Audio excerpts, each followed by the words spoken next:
do you know what I find about American fans and in the American boxing industry as well? What's that? They like to see blood, sweat, claret flying everywhere. Tears in the ring. They like to see it all on the line, and that's good.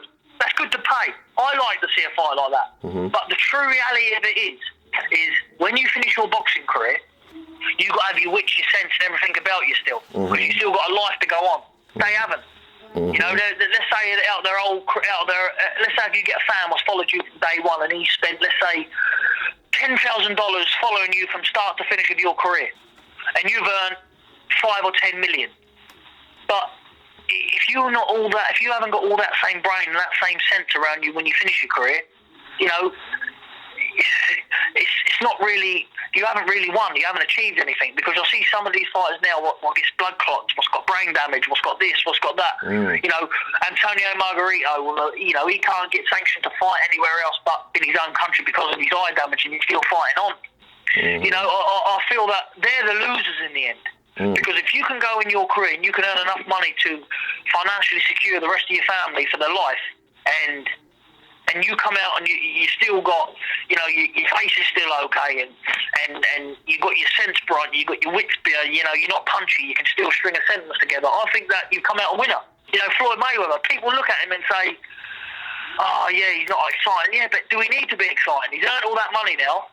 He's, you know, love him or hate him, he's killed it. He's done it. Do you know what I mean? He's cracked the code, and he's come out there. He's not beat up. He's still strong there in the head. He's got everything about him still.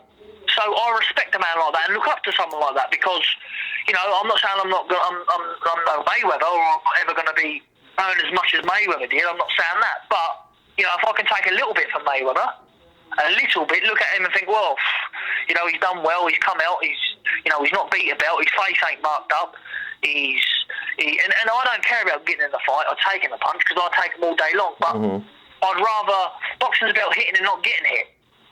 And, you know, in America, they love the Duran Aguilar tear-ups, don't they? Yeah. But listen, as fans, that's what we pay to watch.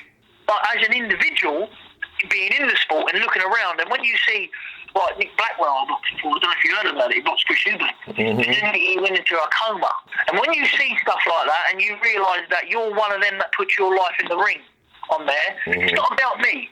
It's not about me, because I know the risk every time I get them. I know that risk, and that's the risk I take when I sign them contracts. But looking at my kids growing up without a dad, because it'd break my heart of my dad, me growing up without my dad if I was a kid, and not having him around as a guidance and stuff like that. And, you know, a lot of people don't understand what goes through a fighter's mind going into a fight, and, you know, what he needs to do to win and what he's prepared to do. Right. And I just think that's the more sensible way to not get it, if you can.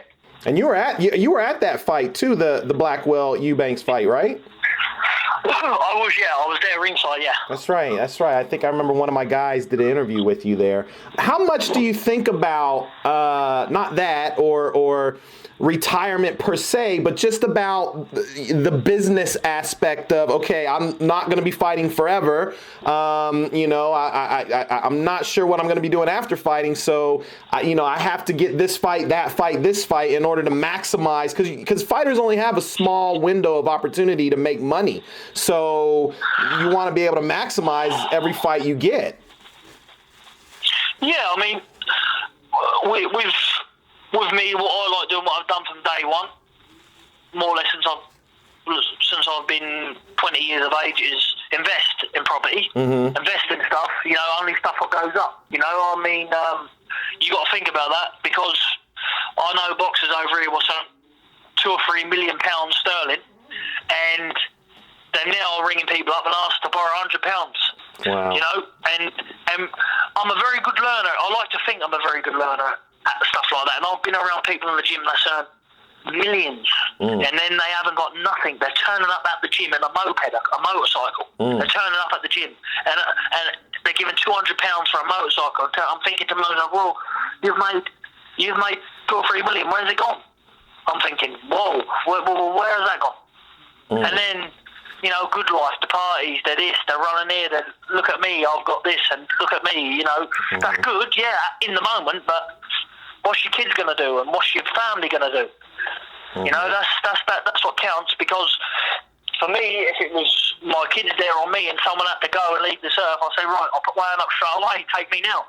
And I feel that I want to leave this earth knowing that they haven't got to worry about that part of life. That's done. Whether it's a little or a lot. I know I've done my bit.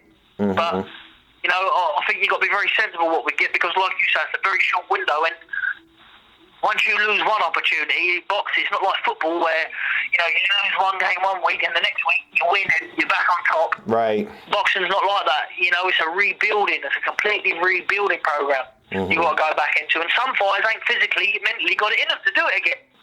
So, it's hard for any fighter to pick themselves up, dust them off and move on. So that's the reason why I'm so determined not to get beat. I'm not saying I'm never going to get beat, but in my own heart and soul, I believe I'm never going to get beat. So it's one of them that every fight I have is a must-win fight. Not because of me. Well, because of me, but that's added to, I've got kids, I've got family. Right. That's added to that. They're probably the same as David's got family. But David's accepted defeat 3 times. He knows what it's like to lose. He knows. He knows once he gets to that red mist, that red, where everyone's thinking, who's going to give first, who's going to crack, he will crack first. Because you lose once or you lose 10 times, it's the same.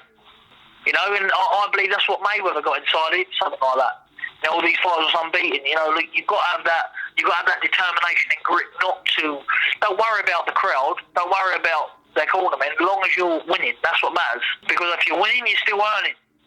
If you're still earning, people's coming to see you. Whether they're coming to see you get beat or win, they're still paying to come and see you. And I respect the fans, because if it wasn't for the fans, then I wouldn't be fan today. So I've got to take my hat off and credit the people who've bought tickets with their hard-earned money, because they're on minimum wage, some of them. They got to find £100 out of their monthly pay to come and watch me fight. So I respect that.